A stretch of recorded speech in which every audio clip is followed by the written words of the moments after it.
안녕하세요. 한국공론포럼 박태순입니다. 우리가 공론장 준비에 대해서 공부를 하고 있는데요.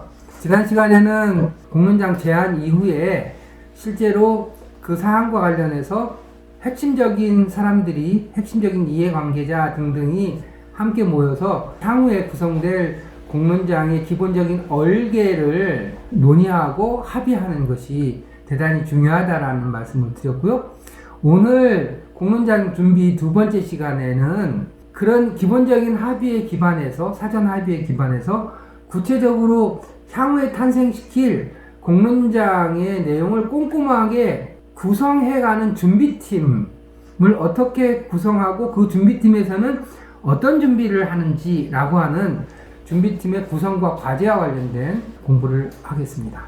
자, 준비팀을 구성하게 되는데요. 준비팀의 목적은 뭐냐면 공론장 구성 및 운영에 관한 준비라고 볼 수가 있죠. 공론장의 목적, 의제, 구성 절차에 관해서 준비하는 것이라고 볼 수가 있고요.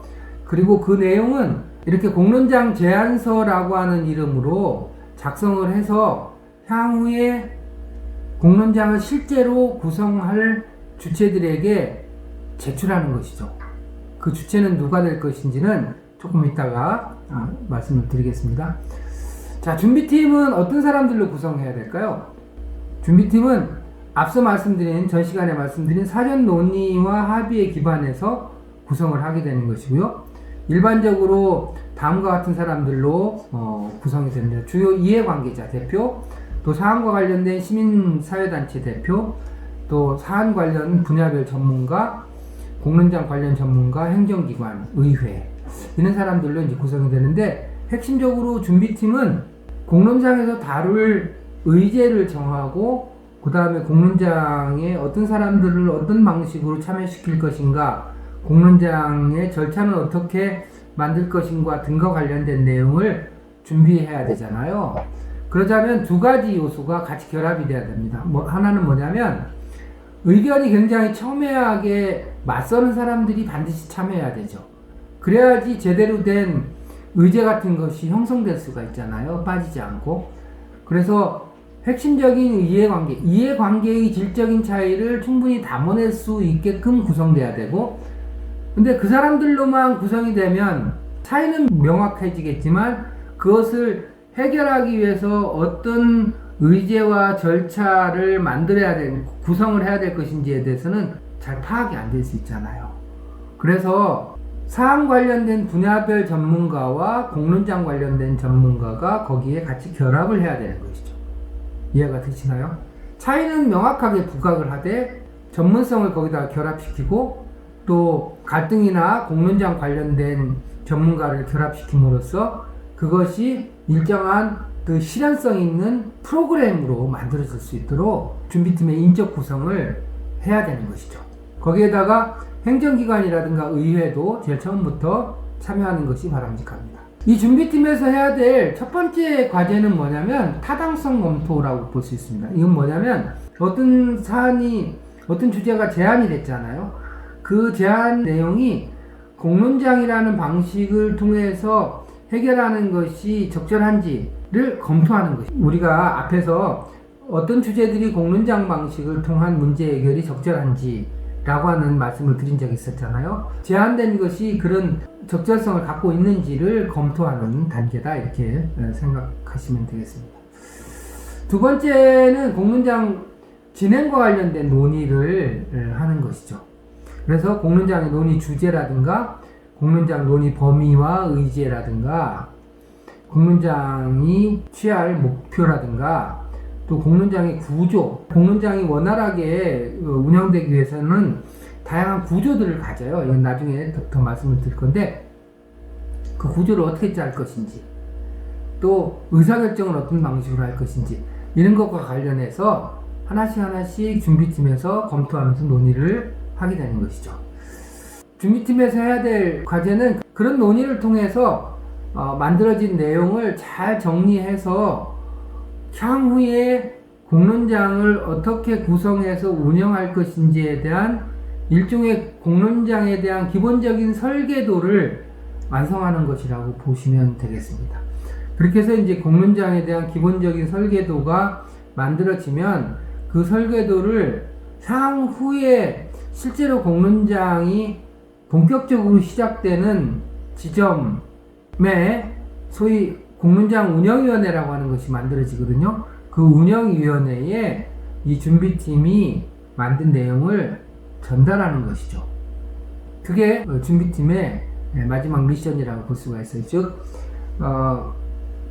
여기 공론장 제안이 있고 여기 공론장이 본격적으로 시작되는 지점이 있다면 이 제안된 내용을 가지고 공론장이 제대로 실현될 수 있도록 준비하는 과정이 존재하고 그 준비하는 과정에서 핵심적으로 검토해야 되는 것이 이 제안된 주제가 공론장을 하기에 적당한 주제인지, 그 다음에 공론장의 구성은 어떤 사람들로 하는 것이 좋고, 다룰 논의 주제는 무엇으로 하고, 얼마만한 기간 동안 어떤 절차를 통해서 공론장을 구성해가는 것이 좋을지에 대한 일종의 공론장에 대한 설계도를 꼼꼼하게 만들어서 이 만들어진 설계도를 향후에 구성되는 공론장의 실제적인 주체들한테 제안하는 것으로 준비팀의 역할은 마치게 된다. 이렇게 이해를 하시면 되겠습니다. 그래서 준비팀 논의 결과를 이제 제안하는데 향후 구성될 운영위원회에 제안을 함과 동시에 관계기관이라든가 시민사회라든가 주민하고도 같이 공유를 해야 되겠죠. 그래야지 실제로 공론장이 구체적으로 구성될 때 의견을 제시를 할 수 있을 거 아니에요. 그래서 제안하게 된다라고 하는 것입니다. 되게 준비팀은 사안의 복잡성이라든가 사안의 규모에 따라서 차이가 나지만 일반적으로는 3개월에서 4개월, 어떤 경우에는 더 오래 걸리기도 합니다. 대개는 한 3, 4개월 정도, 일주일에 1회 정도 만나서 논의를 하면 한 3, 4개월 정도면 그런 기본적인 안을 만들 수가 있습니다. 준비팀이 이제 구성이 되면은 그 준비팀에서 논의를 하는 순서를 좀 이렇게 참고로 좀 말씀을 드리면, 준비팀이 구성이 되잖아요. 그러면 관련 사안이 어떤 사안인지에 대해서 브리핑하는 것이 가장 먼저겠죠. 대개는 이거는 이제 공론장을 제안한 사람이 브리핑을 하는 경우가 많습니다. 그 제안에 이어서 준비팀에서 검토하는 것이 첫 번째가 뭐냐면 그 주제가, 그 사안이 공론장 방식으로 문제를 해결하기에 적절한 사안이냐라고 하는 타당성 검토를 하는 것이라고 말씀드렸잖아요.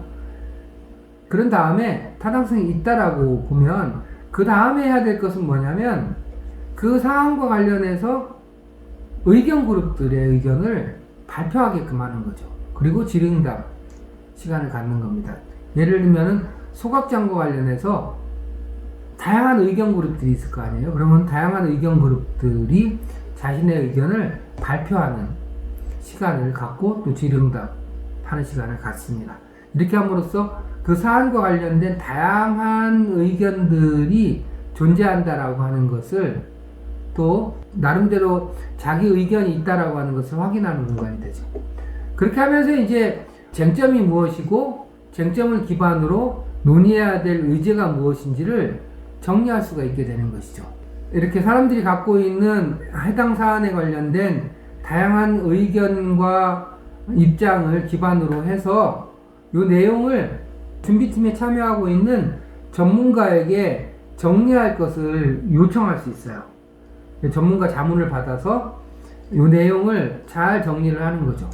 그리고 이제 운영진 구성 방안에 관한 거, 참여자 모집에 대한 거, 정보 제공이라든지 활용에 관한 거, 이런 의사결정에 관한 것들, 기타 등등 공론장의 구성과 운영에 관한 내용도 함께 논의를 하게 되는 것입니다. 이렇게 해서 이제 회의 결과는 공론장 구성 및 운영 제안서를 작성을 하고 관련 기관이나 시민사회나 관련 주민에게 그 내용을 제안하게 되고, 이제 이런 제안과 함께 준비팀은 해산을 하게 되는 것입니다. 이렇게 해서 오늘은 공론장을 제안한 내용에 대해서 구체화하기 위한 단계로서 준비팀을 구성하게 되는데, 그 준비팀을 어떤 사람들로 구성하고 또 준비팀에서는 어떤 내용을 검토를 하고 그 검토된 내용을 어떻게 전달하는지에 대한 요 내용과 관련해서 공부를 했습니다. 그래서 이제 다음 시간부터는 본격적으로 그러면 우리가 공론장을 구체적으로 어떻게 구성해서 운영하는지에 대한 실천적인 단계로 넘어갈 수 있게 된 것입니다. 지금까지 말씀드린 부분이 전반적으로 공론장의 준비 단계라고 볼 수가 있고요. 이 준비 단계를 잘 꼼꼼하게 거쳐야만 실제로 공론장 실행 단계로 넘어갈 수 있게 되는 것이죠. 다음 시간부터는 공론장 실행과 관련된 내용으로 들어가도록 하겠습니다. 오늘 강의가 의미가 있으셨다면 구독과 좋아요 부탁드립니다. 감사합니다.